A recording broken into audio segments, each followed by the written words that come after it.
Hello doctor Nikita. आज के time के ऊपर घुटनों के दर्द बहुत ज़्यादा बढ़ रहा है।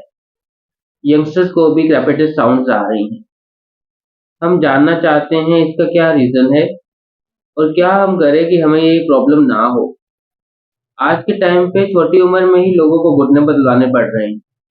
तो आज आप हमें घुटनों के दर्द के बारे में और नी ऑस्टियोआर्थराइटिस के बारे में थोड़ी-सी जानकारी दीजिए, जिससे जिन लोगों को हो वो ठीक हो सके बिना सर्जरी के, जिन लोगों को नहीं है उनको ना हो, वो प्रिकॉशंस लेके बच सकें।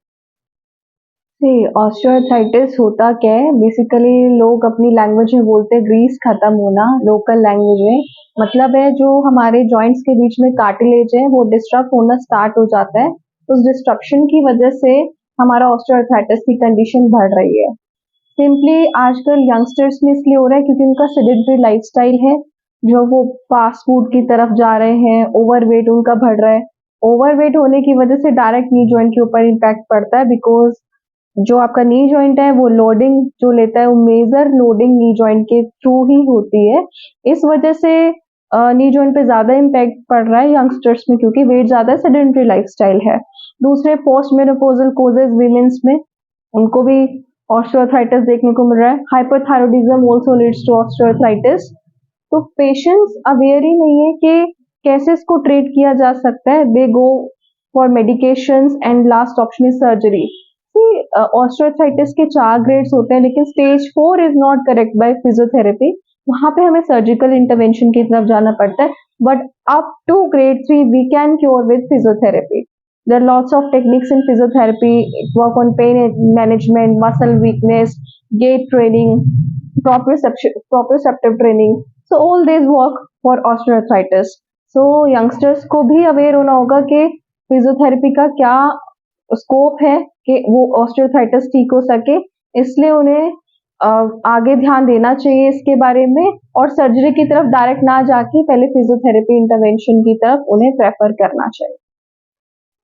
तो जो ये रेपिटेड साउंड्स आती हैं नी के अंदर, ये फिजियोथेरेपी से ठीक हो जाती हैं?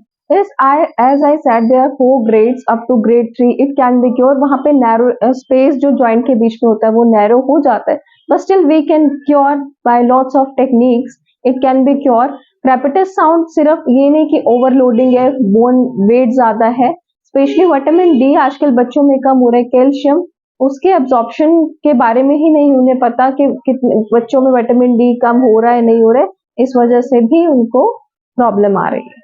जैसे कुछ फिजियोथेरेपिस्ट हैं वो कह रहे हैं इंजेक्शन डाल के पानी निकालेंगे, नहीं, दैट या इज ऐसा कुछ है फिजियोथेरेपी के अंदर?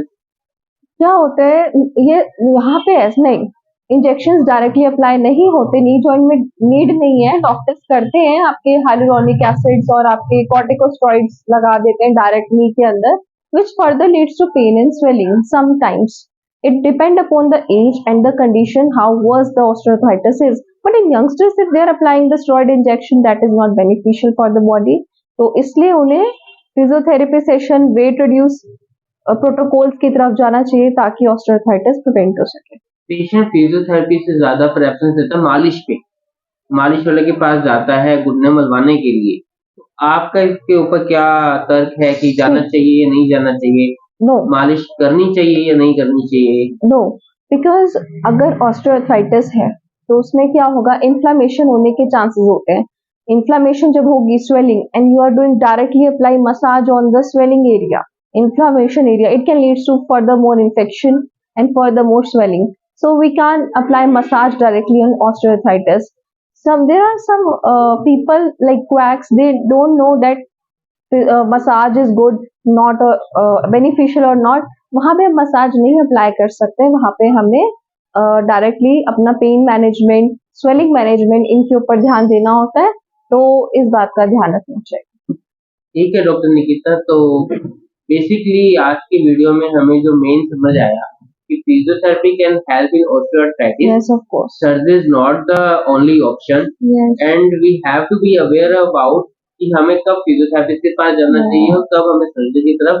Yes. और जो क्वैक्स है मार्केट में मालिश वाले या इंजेक्शन लगा के पानी निकालने वाले, इनसे हमें सावधान रहना चाहिए। Yes. ठीक है doctor Nikita, thank you so much for your valuable time and that much of knowledge for given to us today. Thank you so much.